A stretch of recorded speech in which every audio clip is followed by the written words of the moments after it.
Mount Badon is connected to Mutu Antonis, and another area that's connected to it all is Bensington, which was Singleton, which I worked out ages back.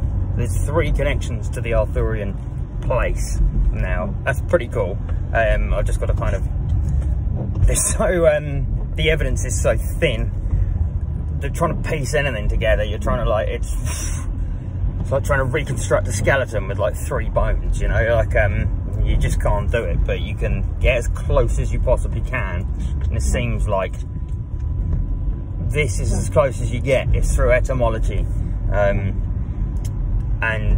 the sheer sort of volume of etymological connections.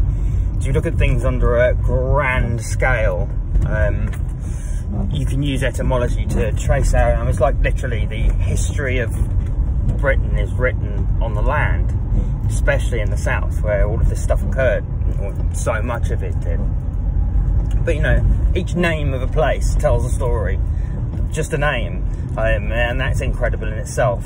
But then when you start realizing that historical places are often connected, and that you can use all of these different locations, their etymological references, to help place events in history. You know, recently I've just also found out that Aethelstan's Witans were all held in the south of England, because all of the people that are on the charters are from the south of England. So it's really important, you know, because it brings so much of the history down south, and that's where it was being written as well. You know, like I think so much has been pushed away from the south, but it all happened down south. Well, not everything, obviously, there are other battles, but you know, the main chronicled things happened down south. And I was just looking at this thing to do with sunspots and sun flares yesterday. That was really interesting, and it was I think it was 774 or 3 or 2 I'm not sure, but there was this like insane sunspot. And it's funny because it's curious, I was looking into that because I've been thinking, like, it feels like the sun's much more burny these days. It's like you go out in it for like 15 minutes and you're just nailed like immediately. I was like thinking, fucking hell. So I thought, right, okay, let's like look into this. And it turns out that there's a solar maximum that occurs every 12 years, and we're sort of in it right now. So that's quite interesting. And then it's something to do with like the ozone layer can be thin during that period. But there have been events of solar storms, really intense solar storms, and one of them was in 770 odd, which is around, it might be 8 actually. It's around the time of Beowulf. It must have been around the time of his like birth. In fact, probably a bit earlier. It would be the time of Alfred, I think. But in the Anglo-Saxon Chronicle, it says a red crucifix appeared in the sky, in the night skies, and was it wonderful serpents were seen in the land of the South Saxons. So those two things are like really interesting, aren't they? Because then you've got like the actual reference as to what that red cross was. It was obviously solar flares, this solar storm that kind of creates northern lights type phenomena.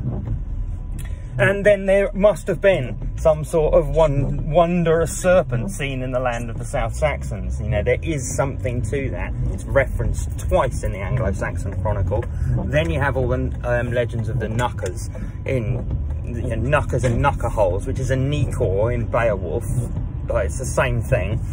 And yeah, you just need to sort of read these legends to think like, okay, there was something here, and it has to have been reptilian. And if Beowulf was real, then it has to have been poisonous, and the only poisonous reptile, it happens to be called a dragon, is a Komodo dragon.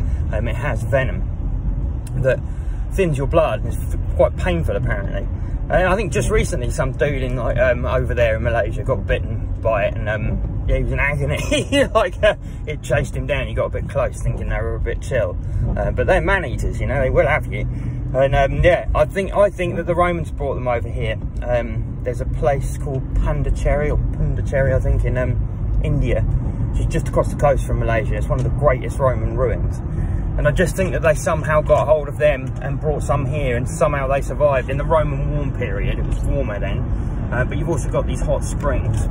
And it seems that, like, you know, a lot of these reptiles, these Komodo dragons, don't know about Komodo dragons, but alligators and crocodiles, for instance, they can survive being frozen over. They just have to have their snout out, and then, you know, they can exist quite happily in that condition, and then thaw out and come back to life, you know. So, like, I don't think, you know, it's supposed to be that if you brought them over here, they wouldn't survive, but something did, you know, like something did. And I think it was that, you know, I really do. And imagine if you were from that sort of like the 8th century, 9th century,